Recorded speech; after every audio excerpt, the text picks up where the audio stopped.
21st century में trade और sanctions weapons बन चुके हैं, साइलेंट, लीगल और एक्सट्रीमली डेंजरस। ट्रेड का मतलब पहले था नेशंस को कनेक्ट करना, लेकिन आज ट्रेड का यूज हो रहा है कंट्रोल करने, प्रेशर बनाने और पनिश करने के लिए। असल में ट्रेड तब एक वेपन बन जाता है जब कोई एक देश इंपॉर्टेंट मार्केट का एक्सेस कंट्रोल करता है, क्रिटिकल सप्लाई चेन्स पर कब्जा रखता है या करेंसी, टेक्नोलॉजी और फाइनेंस को कंट्रोल करता है। अभी के टाइम में जो देश energy, semiconductors, banking system, shipping routes ये सब कंट्रोल करता है, वही डिसाइड करता है कि कौन ग्रो करेगा और कौन घुटेगा, जिसमें सबसे बड़े दो खिलाड़ी हैं, चाइना और यूएस। आज के समय यूएस का सबसे बड़ा वेपन है सैंक्शन और डॉलर्स। एक तरफ जहां ज्यादातर ग्लोबल ट्रेड डॉलर्स में होता है, वहीं सारे पेमेंट सिस्टम भी यूएस फाइनेंशियल सिस्टम पे ही डिपेंडेंट है, जो यूएस को दूसरे देशों के खिलाफ एक मजबूत हथियार दे देता है। जो भी देश यूएस के खिलाफ जाते हैं, यूएस उन्हें सैंक्शन से हिट करके कमजोर बनाता है, जिसमें आप रशिया और ईरान का ही एग्जाम्पल देख लीजिए। जब इंटरनेशनल कम्युनिटी बिना वॉर के ईरान के न्यूक्लियर प्रोग्राम को रोकना चाहती थी, तब उन्होंने सैंक्शंस को एक वेपन की तरह इस्तेमाल किया। ईरान को स्विफ्ट बैंकिंग सिस्टम से हटा दिया गया ताकि वो अपने इंटरनेशनल पेमेंट्स के लिए डॉलर का इस्तेमाल ना कर सके, जिसका नतीजा था कि ना तो ईरान के सिर्फ ऑयल एक्सपोर्ट्स आधे हो गए, बल्कि ईरान की करेंसी की वैल्यू 60% तक गिर गई और उनकी इकोनॉमी 6.6% से श्रिंक हो गई, जिससे अल्टीमेटली ईरान को नेगोशिएशन टेबल पर आना ही पड़ा। वहीं दूसरी तरफ रशिया ने भी जब यूक्रेन पे हमला किया, तो रशिया को रोकने के लिए वेस्ट ने इन्हीं सैंक्शंस और ट्रेड को एक वेपन की तरह इस्तेमाल किया, जिसमें उन्होंने रशिया के ऑयल एक्सपोर्ट्स बंद कर दिए, स्विफ्ट सिस्टम से बाहर निकाल दिया और $300 बिलियन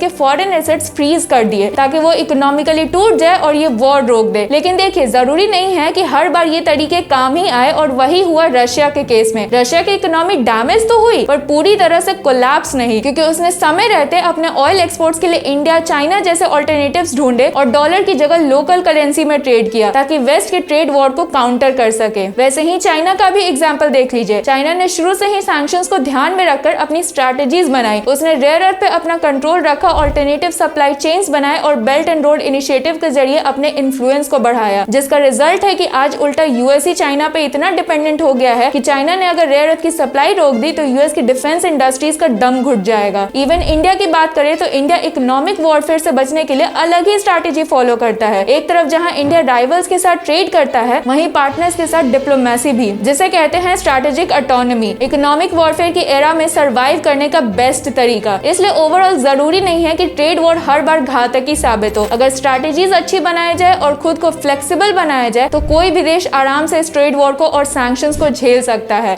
इस वीडियो के लिए बस इतना ही। सब्सक्राइब करना मत भूलना। मिलेंगे नेक्स्ट वीडियो में। जय हिंद।